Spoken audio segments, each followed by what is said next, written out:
Donc, structure hexagonale compacte. Elle est un peu déformée. L'idée y est. Voilà.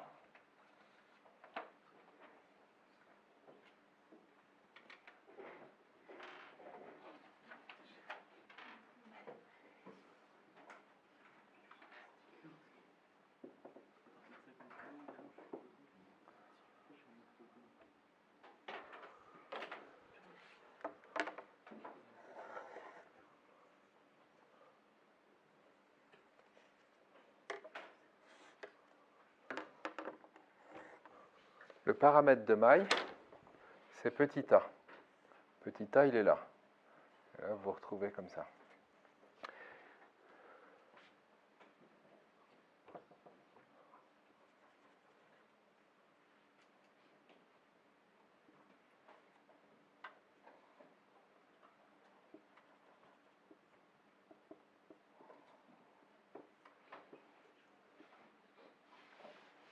Donc déjà, la structure, l'avoir en tête, avoir quelque chose en 3D à peu près. Il faut essayer. Enfin, vous l'avez déjà vu. Et puis, il faut avoir en tête aussi que ça fait 6 petits triangles, comme ça. D'accord? C'est 6 triangles qui sont équilatéraux. Je crois qu'on nous donne la valeur de A, parce que A égale B vaut, alors tu dis combien? 0,320 nanomètres. Petit b, c'est aussi cette distance-là, qui vaut aussi 0,320. Et on nous donne, je crois, la valeur de C. C, c'est cette distance-là. Et je crois qu'on nous la donne, non? Non, on ne la connaît pas. Qu'est-ce qu'on a comme autre info dans cet exercice numéro 3? 4, pardon. Le rayon? Non. C'est tout. La masse molaire du magnésium? Tu dis combien? 24,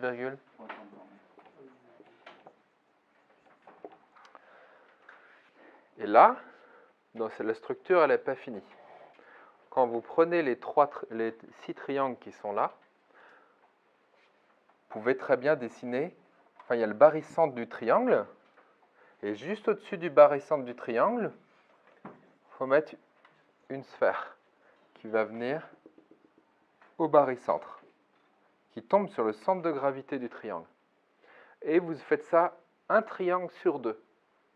Donc si on a commencé par celui-ci, là au-dessus vous laissez vide, celui-ci vous en mettez un, vide, et là un, juste ici. Et ça vous fait vos 3 sphères qui viennent tomber sur le centre de gravité du petit triangle qu'il y a juste en dessous.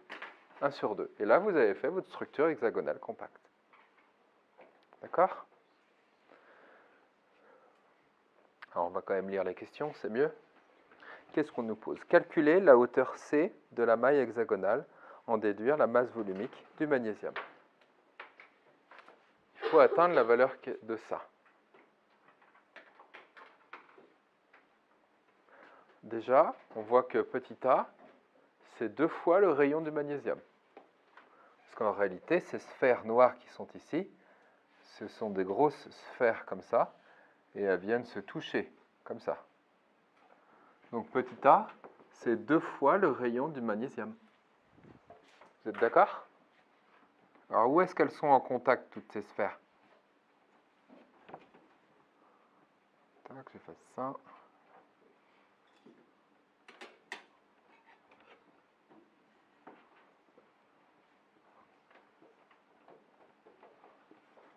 Comme ça, c'est en contact. Comme ça, c'est en contact. Là aussi. Et aussi, comment c'est en contact, Margot? Entre celle-là et celle-là, c'est en contact. Entre celle-là et celle-là, c'est en contact. Vous voyez? Celle-ci vient s'appuyer sur les 3. C'est comme 3 balles de tennis. Vous prenez 3 balles de tennis que vous mettez en triangle comme ça. 1, 2, 3. Et puis vous mettez l'autre par-dessus. D'accord? Oui. Est-ce que c'est possible que A et B soient différents? Non, pas dans l'hexagonale compacte. Dans une structure hexagonale compacte, petit a égale petit b est différent de c. On pourrait peut-être refaire un zoom, puis on va dessiner que ce triangle-là, le triangle qu'il y a ici, d'accord, en 3D, en plus grand, pour voir. Donc on a notre triangle qui fait comme ça. On va essayer de faire beaucoup plus grand, ce sera plus joli. C'est pas évident de faire ça en 3D.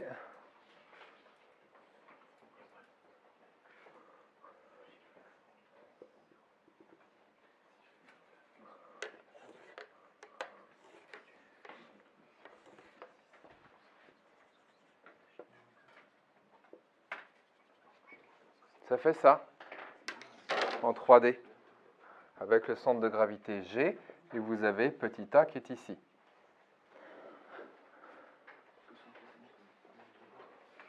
Ouais, mais si petit a c'est ça et que celles-là sont en contact, eh bien cette distance-là, c'est... Bah oui. Comment? On peut faire Pythagore, mais on fait Pythagore dans un triangle rectangle. Ah voilà, ça c'est bien. On va passer par la hauteur et on va couper en deux. Donc, on va faire comme ça. Non, plutôt comme ça peut-être, parce que le petit a, je l'ai dessiné ici. On va faire comme ça. Et on va passer par le triangle que je suis en train de colorier en vert. Il est là. Je le recolorie en vert, le triangle, le même, en trait plein. Comme ça.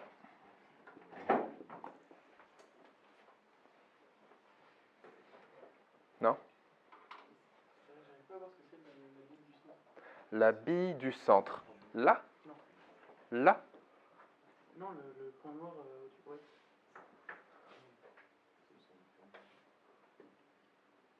Ah, ok. D'accord. C'est dur, hein? Après, c'est que j'ai pas tout représenté. Comment? Ah oui. Ah oui, tu crois que c'était dans l'autre sens. Donc c'est comme quand tu vois un cube dans un sens, puis après tu arrives à le voir dans l'autre. Donc non, celui-là, il est vers l'arrière du tableau. Et là, on pourrait commencer. Tiens, ça, cette hauteur en vert, c'est quoi cette hauteur en vert, cette grande hauteur-là? Bah oui, C sur 2. Je vais le noter là.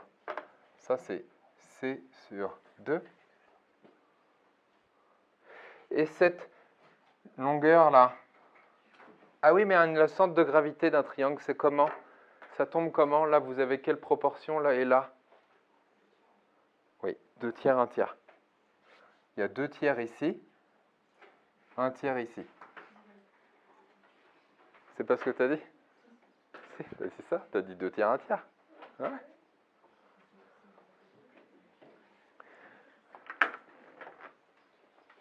Oui, mais 2 tiers, 1 tiers de cette distance-là. De la hauteur du triangle de base que je vais noter, de cette distance-là que je vais noter H.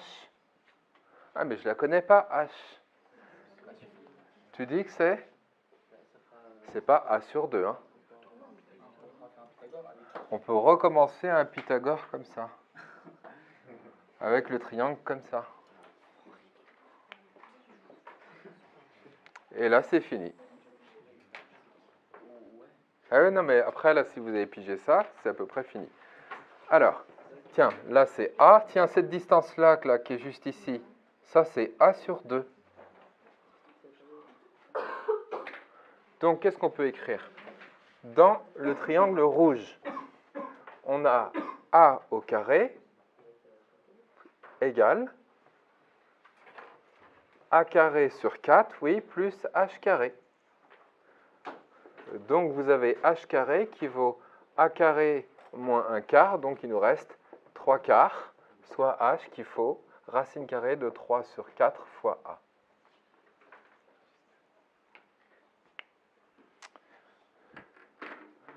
Et ça, ce 2 tiers, c'est 2 tiers de H. Un tiers de H. Maintenant, on passe dans le vert. Parce que maintenant, on connaît H. Et on recommence Pythagore. Donc, A carré est égal à 2 tiers de H au carré plus C sur 2 au carré.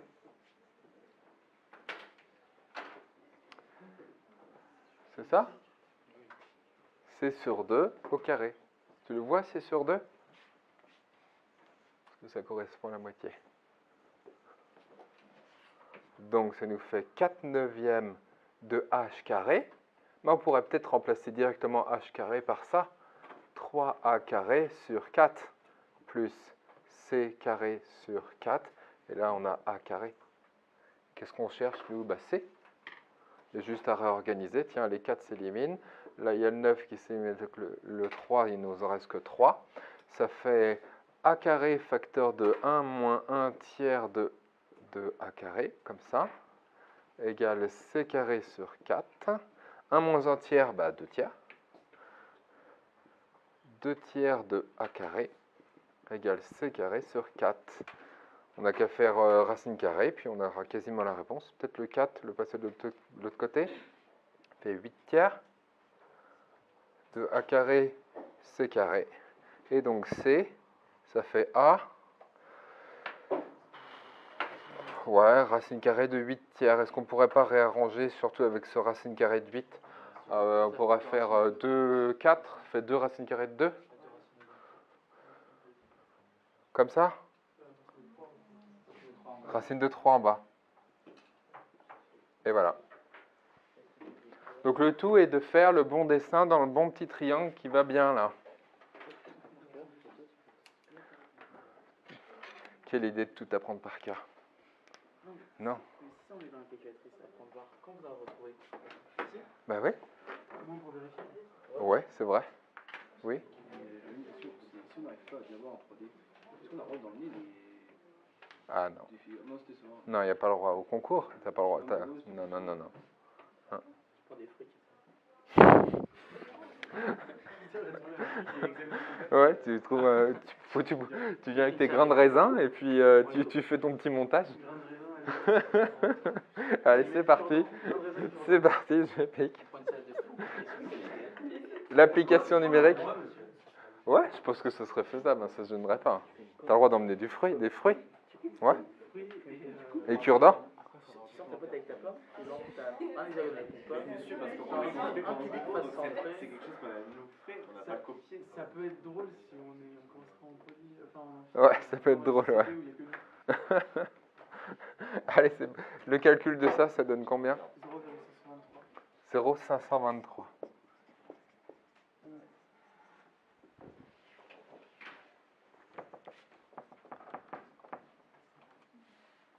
Voilà. C'est pas super compliqué, il faut juste l'avoir fait au moins une fois. La masse volumique ou la densité? Masse volumique. Masse volumique. Ah bah c'est bien, ça c'est une bonne question. De toute façon, je voulais vous poser comme question un truc qui ressemblait à ça. Alors, tiens, question bonus. Quelle est la coordinance du magnésium? C'est quoi la coordinance?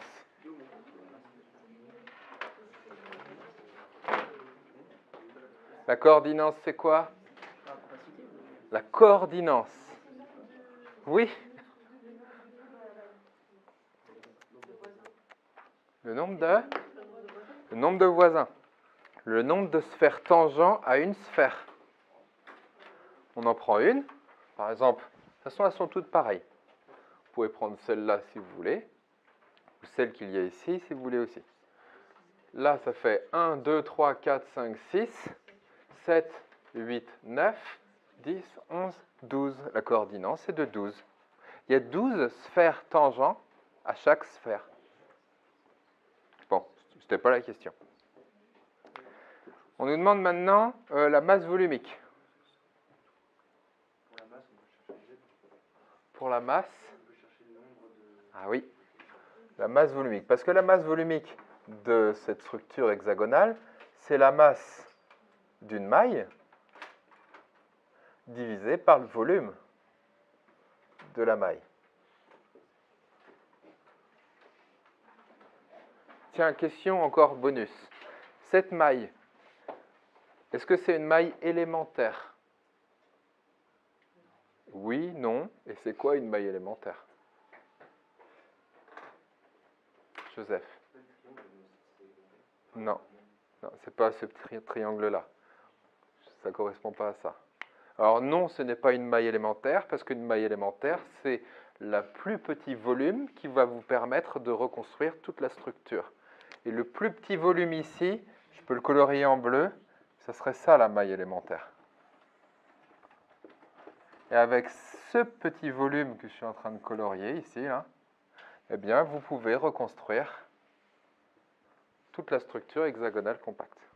D'accord? Donc, celle-là, elle est mieux parce qu'on arrive à mieux voir cette grande structure, mais ce n'est pas une maille élémentaire.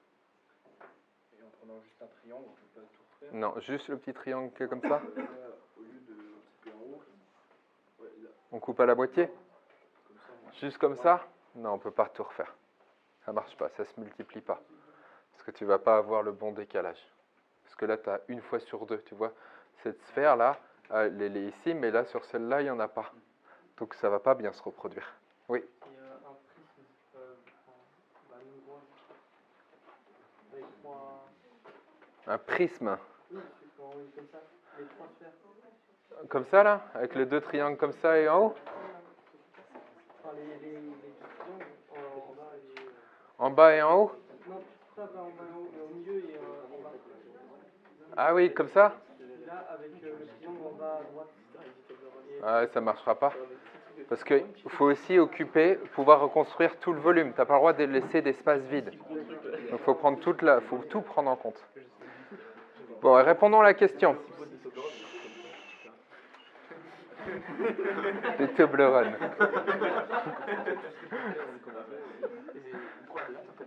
Ouais. Il avait ramené les boîtes de Toblerone. Ouais. C'était plein après, donc c'était bien. Allez, la masse de la maille. La masse de tout ce truc-là. Mais avant d'avoir la masse de la maille, il vous faut le nombre de motifs par maille. C'est ce que tu voulais dire, Margot, tout à l'heure. Le nombre de motifs par maille. Et là, on se met à compter. C'est là, en fait. Imaginez, vous avez tout appris par cœur.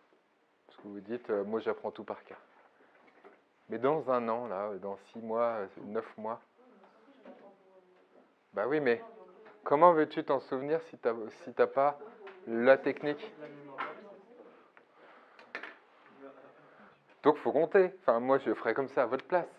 Et quand on dit le nombre d'éléments par motif, là, c'est par rapport à la maille élémentaire? Non, par rapport à la maille que tu as choisie.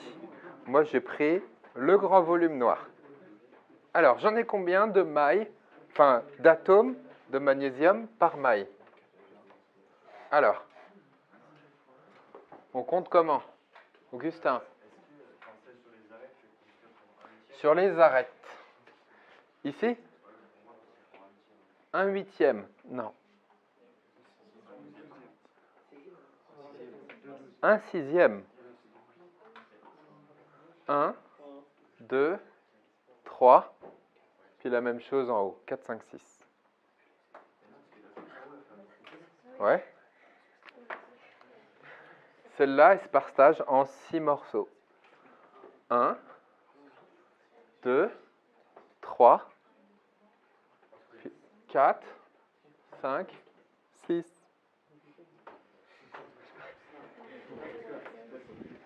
Non? Vous voyez pas? Certains oui, d'autres non. Là, bon, les 3 du milieu, ça va.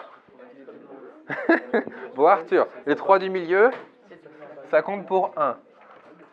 3 fois 1 plus 2 fois 1/2. Bon, ça va. Puis après, il nous en reste 12 fois 1/6.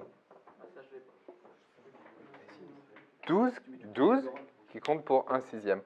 Comment dire, vu du dessus, je sais pas moi. Si, je peux faire ça comme ça.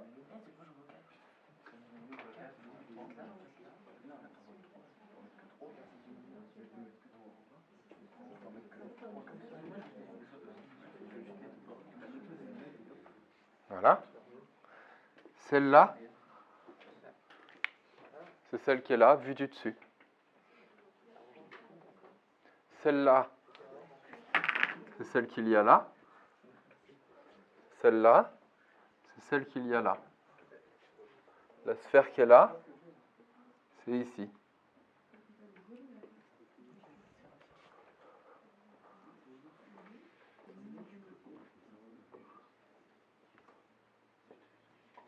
Vue du dessus. Et donc on voit bien que celle-là, vue du dessus, au même étage, ça se partage en 3.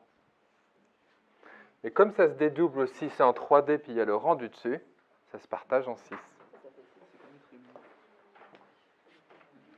Fois quoi?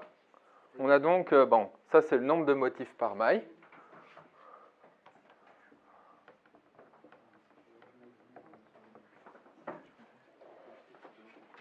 C'est le nombre de motifs pour hexagonal compact, mais est-ce Oui. qu'on pourrait faire le nombre de motifs juste dans la maille élémentaire et on multiplie par 3 après? Oui, on pourrait. C'est pas si simple. Hein. Enfin, moi, faut mieux partir là-dessus. Hein. Ah, mais je le mets comment? Je fais une multiplication, une addition? Le produit des deux.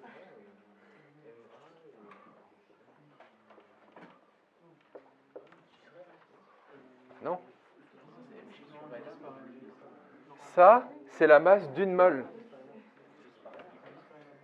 Donc, il faut diviser par le nombre d'Avogadro pour avoir la masse d'un atome de magnésium.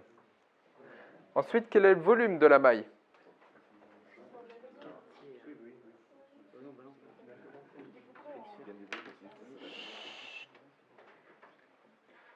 Tu découperais, hein?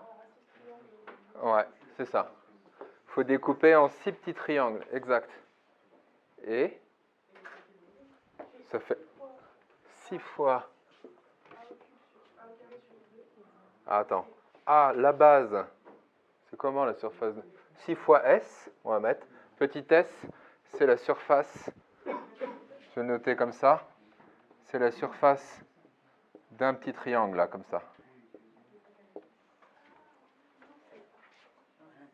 Petit s, la surface d'un petit triangle, ça te va? 6 fois S fois C. Oui, mais que vaut S? Base fois hauteur divisé par 2, c'est écrit là. Enfin, ouais, c'est doit être écrit sans doute, base fois hauteur. Pas celui-là? Si, deuxième case. Ouais. Allez, base fois hauteur divisé par 2. La base, A fois la hauteur H, qui est ici, divisé par 2. La base fois la hauteur H, racine carrée de 3 sur 4 fois A divisé par 2. 4, ça fait 2, ça fait A carré. On a racine carrée de 3 sur 4.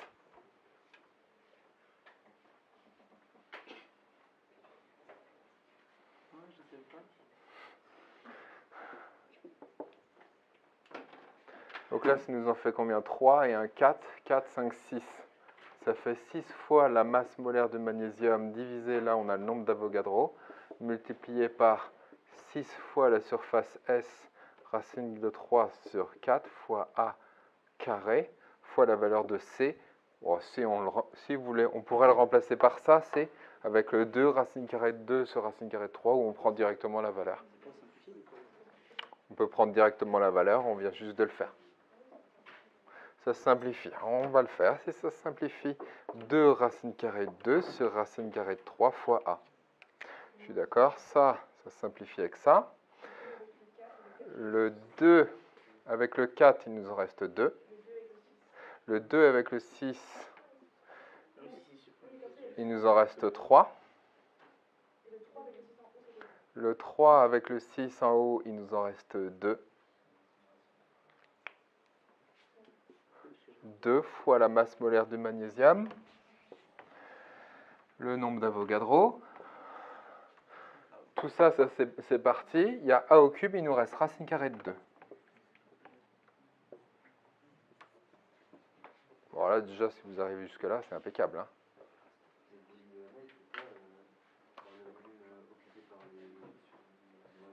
Non, le volume de la maille. La maille, c'est toute la structure noire. D'accord? Donc là, il faut faire l'application numérique. 2 fois la masse molaire du magnésium, 24,3 grammes par mol. 24,3, je mets fois 10 puissance moins 3. Comme ça, j'ai des kilogrammes par mol. Divisé par 6,02 fois 10 puissance 23 fois racine carrée de 2 fois la valeur de A, 0,320 nanomètres. 0,320 fois 10 puissance moins 9 au cube.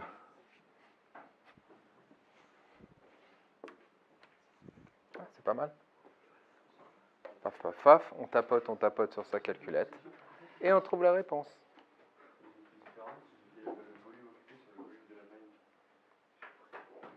Bah non. Non, ça marche pas.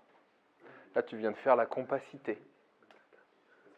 Non, c'est demander la masse volumique. La compacité, c'est le volume occupé par les atomes divisé par le volume de la maille. Tu as sans doute trouvé 75% ou 74%. C'est normal. Mais c'est pas ce qui était demandé. La masse volumique, pas la compacité. Bon, au moins tu sais le faire. Ça fait combien? Ça se trouve, j'ai déjà le résultat là dans mon ordinateur.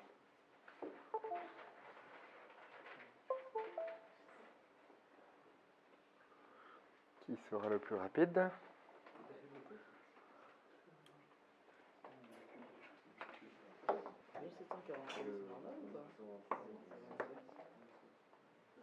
C'est l'exercice combien?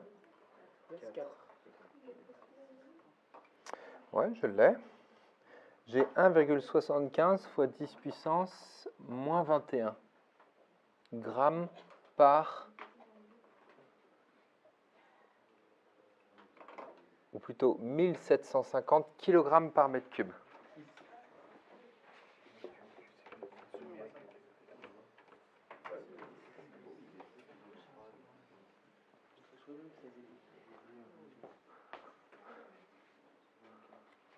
Est-ce que c'est ça? Vous avez ça aussi? Parfait. Bon, l'exercice terminé.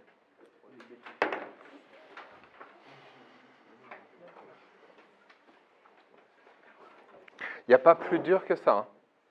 Après, à côté, si vous refaites un peu de cubique face centré ou de cubique centré, c'est du gâteau, quoi. C'est toujours pareil. Hein. Tout le temps.